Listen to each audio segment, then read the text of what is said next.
Oh, hey everyone. It's been a while, so I was trying to think about what to do for my next video, and the last time I believe I read the prologue to my book, which is short. So I thought today I would read chapter one, just in case I can get the whole book online for those who can't afford to buy it off of Amazon.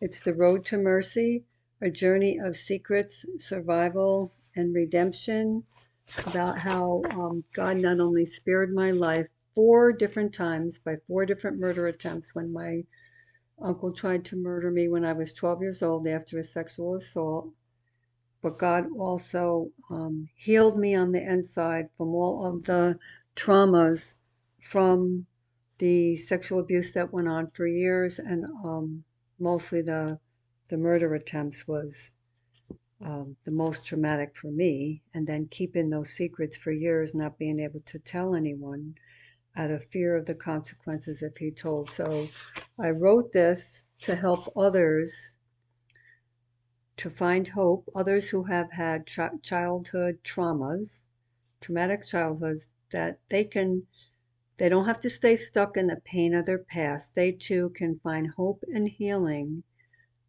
when they surrender their lives to the Lord. He can heal them, give them peace, give them joy, and restore their lives, give them a whole new life. Whoever you are, doesn't matter how far you've gone, doesn't matter what has happened to you. There's nothing too hard for the Lord. I thought I was a woman without hope, no hope of feeling normal, no hope of being in a normal relationship, no hope of a normal life, until I surrendered my life to the Lord and said, okay, Lord, forgive me for everything I've done. I believe you died on the cross for me. Come into my life. Just take over, because um, I had wished I had never been born, and I had nothing to lose, absolutely nothing to lose. And He gave me everything I could have ever dreamed of. So this is why I tell this story. I know there's other people out there, because as I share them one on one, people will either start crying, they'll say they've not been able to talk about it. And see, I couldn't talk about it until I became a Christian. I could not get the words out of my mouth. I could not talk about it and accept what happened to me. So I really hope anybody who has been abused will just give this a chance. I know a lot of people, they don't like, oh, I don't want to hear about Jesus, because that's how I was. I grew up in the Catholic Church, went to Catholic school, worked for the priests. I knew all about it. My friends started telling me about Jesus and being born again. It's like, yeah, yeah, yeah, I know all about that. There's nothing you can tell me. Nothing, nothing, nothing new you can tell me. Well, I didn't understand what she was talking about. It's not religion, it's a relationship. And so I know what that feels like. I've been on the other side. I've been resistant. I didn't want anything to do with it. And when I came to the end of myself and said, what have I got to lose? That's when I surrendered my life, and my life began to change. Reading the Bible, going to church, getting into Bible study, finding all new friends that were Christians. No interest whatsoever in that old life. I had already stopped going to the bars and stopped smoking pot before I became a Christian. So that was my old life. Everything was all brand new. New friends, new way of living, new.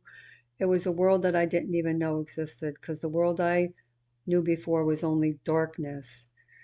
So anyway, my book is on Amazon. It's in paperback, ebook, and audio. It's also on Kindle Unlimited if you have Kindle Unlimited. So there's many ways, and trying to get it into libraries. So I did just get it into one library, and I am going to work hard. So if you want to put anything in the comment, if there's a library that you would like to get it in, give me the name of the library and their phone number, or I'll look up their phone number. Just tell me the location. I'll contact them, see if I can get it in there in that library. So the first chapter of the book, after the prologue, just tells it an introduction of what my story is about. Here we go. So it's chapter one, Sealed Lips, and I start each chapter with a scripture. The sorrows of death compassed me. That's from Psalm 18:4. I promise I won't tell, I told Uncle Norman. As soon as I said those words, my uncle pulled his vehicle out of the fast food drive-in's parking lot and back onto the road. Tension and cigarette smoke permeated the car's interior, and I shrank away from him as far as I could in the front passenger seat.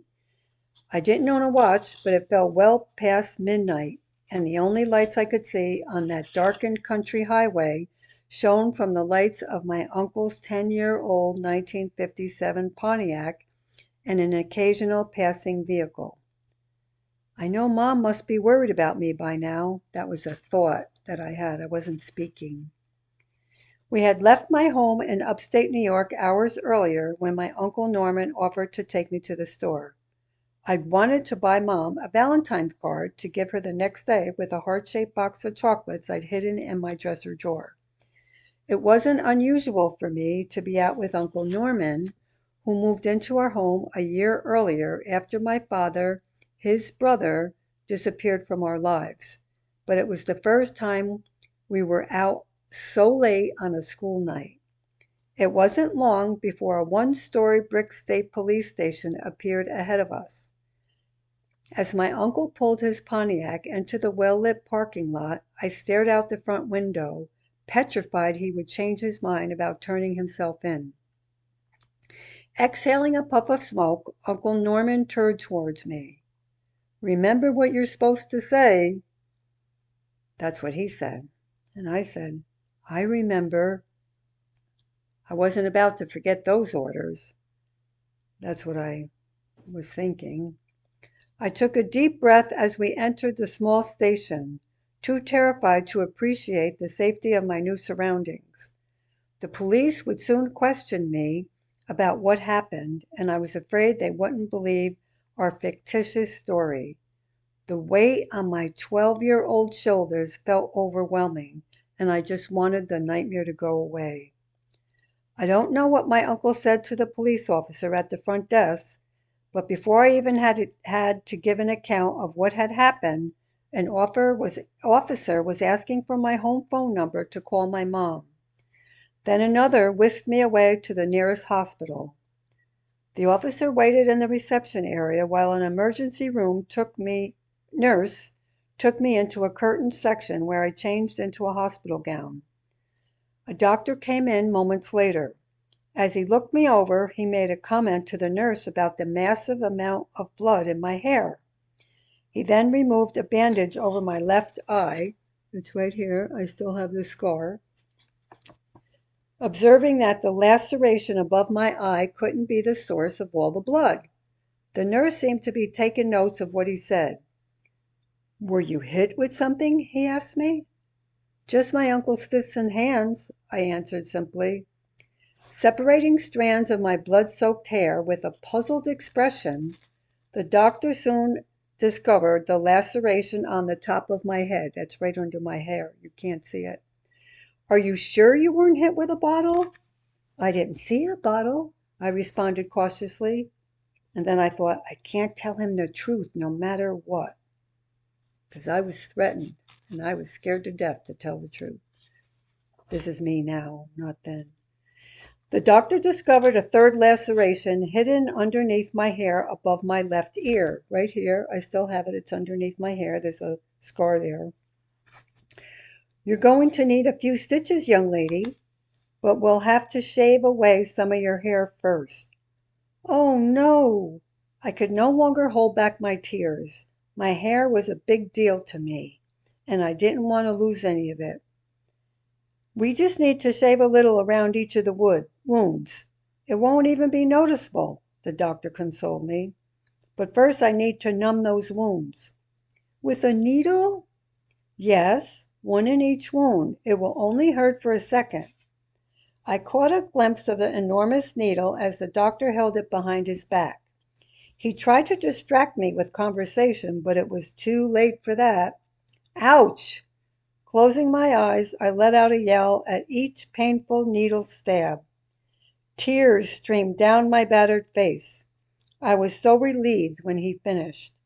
After he stitched up my wounds, the doctor examined the rest of my body. The nurse continued to take notes as he reported on the contusions around my eyes. nose, neck, and scratches on my throat and my swollen nose. My nose is still broken. You can see the bone goes down and then it goes over here. It's supposed to go straight down. It goes down and over here. But you can't really notice it when you look at me. Did he hit you in the nose? No, it's always been that big. I'd hated my nose for years and always considered it too big. I didn't realize that my nose was actually swollen because it had just been broken. For some reason, the doctor never x-rayed it or treated it. The doctor examined which was very ridiculous. A 12-year-old girl's been assaulted and they don't even x-ray her big swollen nose.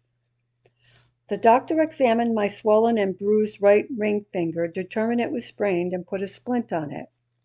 Then he told me he needed to examine my private parts. I was humiliated and couldn't wait for the exam to be over. By the time he finished, Mom had arrived, our next-door neighbor Phyllis right behind her. I could see that Mom was still wearing her flannel pajamas underneath her winter coat. "My baby, my poor baby, are you okay?" Mom screamed hysterically as she hugged me. "How could he do this to my baby?" She finally calmed down enough to ask what had happened. Staying on script, I told her that Uncle Norman had pulled his car over and started beating on me. "Why would he do that?" she asked. "I don't know." I hated lying to Mom, but I felt it was my only option. I could tell she was in disbelief, trying to process what had occurred, as was I. "I did an internal exam and it appears your daughter wasn't raped," the doctor said. "You did what?" Mom yelled. "Who gave you permission to look at her private parts?" Uh-oh, the doctor was in trouble now. He quickly explained to my mom why he had examined me. She eventually calmed down, but still insisted the examination was totally unnecessary. To Mom, the possibility that Uncle Norman might have sexually assaulted me was inconceivable. Once I was released from the hospital, the officer informed my mom that he was taking us back to the police station so I could give my statement to the investigator.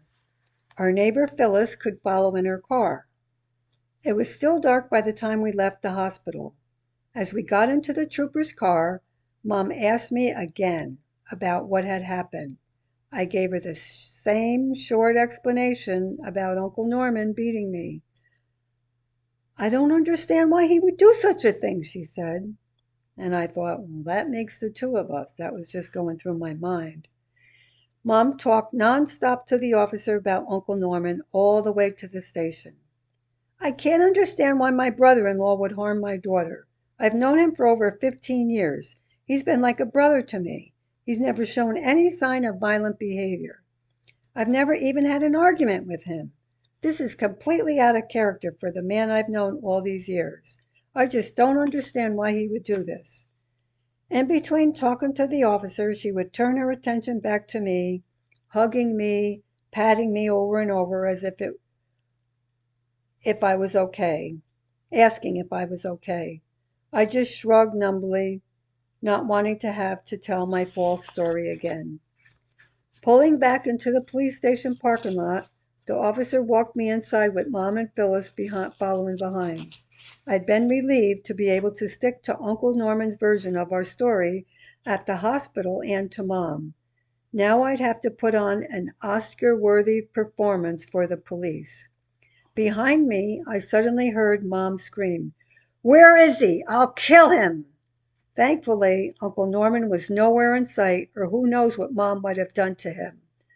The officer calmed her down, then introduced us to Investigator Bianco, who'd been assigned to the case. "I'm going to need to get a statement from both of you," Investigator Bianco told us. He led Mom into his office to take her statement first. Phyllis and I waited in the main area where there were desks and workstations for the officers. Through a large glass window, I could see Mom sitting at a chair in front of the investigator's desk. The investigator sat across from her, a typewriter in front of him, on which he occasionally typed as Mom's mouth moved. "I wonder what he's asking her," I thought. This was a thought.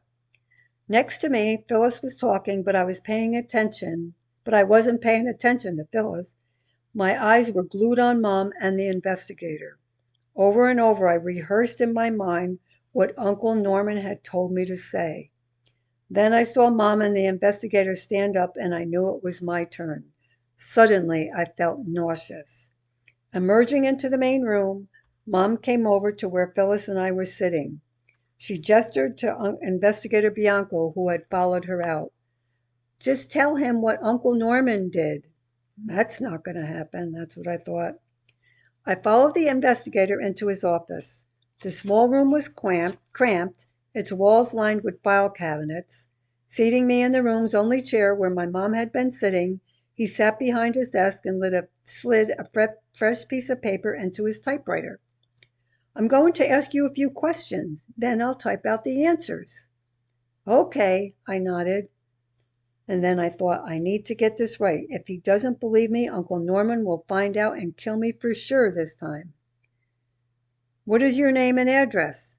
Giving him the information, I stared at the investigator's large, muscular hands as he used just his two index fingers to rapidly peck out the answers on a typewriter. And how old are you? 12. He raised his eyes to look intently into my face. Now, can you tell me what happened last night on February 13th, 1967? Well, I went for a ride with my Uncle Norman, who lives with us. I was glad when the investigator's focus dropped from my face back to his typewriter keys. He drove outside of town to do some errands. Then he pulled over and started beating me in the face and on my head with his fists. The investigator continued with his rapid pecking motions. My cracking voice must have told him how nervous I was, but he never mentioned it. He may have simply attributed it to my being a child who had just gone through a traumatic ordeal. What he didn't realize was that my anxiety actually stemmed from fear that he wouldn't believe me. Do you know why he hit you? No. And then I thought, at least that answer is true. Did he hit you in anything? Oh no, here we go again with that question, I thought. I didn't see anything. What time was it? I don't know, but it was already dark. What happened next? Uncle Norman just drove around until he pulled in next to a telephone booth in a fast food drive-in parking lot. He told me he was going to call the operator to find the location of the nearest police station. He did that, then drove around looking for this station. He finally found it and we both came inside. That was the content of my statement. Rolling the document out of his typewriter, the investigator asked me to sign it. He then pulled out a Polaroid instant camera from his desk and took a photo of me from the neck up. Okay, we're finished here. I was so relieved as we walked out to where Mom and Phyllis waited. Since the investigator hadn't questioned my answers, I was confident I had indeed put on an award-winning performance, fueled by my desire to survive. One of the officers spoke to Mom for a few more minutes. Then he said we could leave. The sun had just come up as Mom, Phyllis, and I headed towards Phyllis's car, which was parked on the far side of Uncle Norman's. As I walked past, I could see the front passenger seat was covered with massive bloodstains. My stomach became queasy and I quickly turned away. Neither Mom nor Phyllis mentioned it, so I assumed they were too distracted to look inside. No one could have imagined what happened in that car. I couldn't even believe it, and I was the one who had lived through it. Climbing into the back seat of Phyllis's car with me, Mom wrapped me in her arms. The entire hour-long ride, she either sobbed, yelled about Uncle Norman, or thanked God I was alive. The officer told me, oh, this is Mom speaking. The officer told me Norman confessed to hitting you, Mom said. He told the officer that God made him stop. I was praying for you last night when you were gone so long. Now I know God heard my prayers. Still imprisoned by fear of the consequences if I told, I couldn't comprehend what she said. As I gazed out the car window, I felt as if a darkness had been following me my entire life. I determined in that moment to never speak the truth about what happened. No one would pry those secrets out of my mouth. Not ever. That's chapter 1. I kept those secrets for many, many years. And then when I became a Christian, Christmas night 1980, I could no longer keep it in. It just came out wherever I went, Bible studies, church. He had people pray for me. And then I told my family the truth about what happened. And you'll read all that in the book in future chapters, or if you order the book. But yeah, I didn't realize at the time that it was God that spared my life. I couldn't accept that I had been through such a traumatic ordeal. I couldn't see his hand in that stopping my uncle. And you'll read exactly what he did, exactly what happened, how he stopped, and so on and so forth. But I couldn't accept it at the time. I was too traumatized. So anyway, that's chapter 1 of The Road to Mercy, A Journey of Secret Survival and Redemption.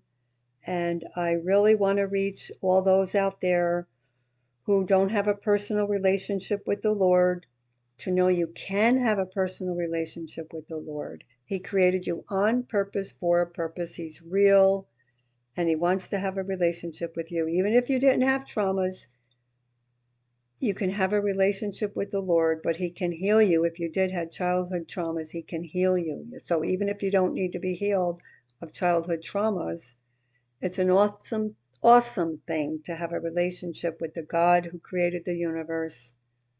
And I mean, I don't see him, I don't hear voices, but he's answered many prayers. He speaks to me through the word. I'll be reading the Bible, and the words will just like pop out. They'll just seem like they pop out. They don't really pop out, but they seem like they just pop right out. And it's like he's speaking to me. So he'll speak to you in many ways, through other people, through circumstances, answering your prayers, through a song on the radio. He'll use various means, and he's done that many times in my life. It's now been 45 years. So I just would like my story to be an inspiration to you, that you don't have to stay stuck in the pain of your past. He's given me a wonderful husband. I've been married for 36 years. I never had a normal relationship before I was a Christian.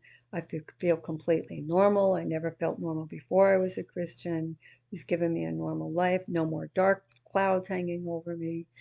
So he can do the same for you. But God says there's no respect of persons with man. So until next time, I hope I can upload this. It's now 23 minutes, so I hope I can upload this. So if you have any comments, if you have any questions, put them in the comments, because I do check for comments. And if you do read my book, I really, really, really would appreciate a review on Amazon, even if it's just 2 words, or a star rating. But I sure would like to see some comments. And if it's helped you, I really would like to hear and see some comments about that. So until next time, bye.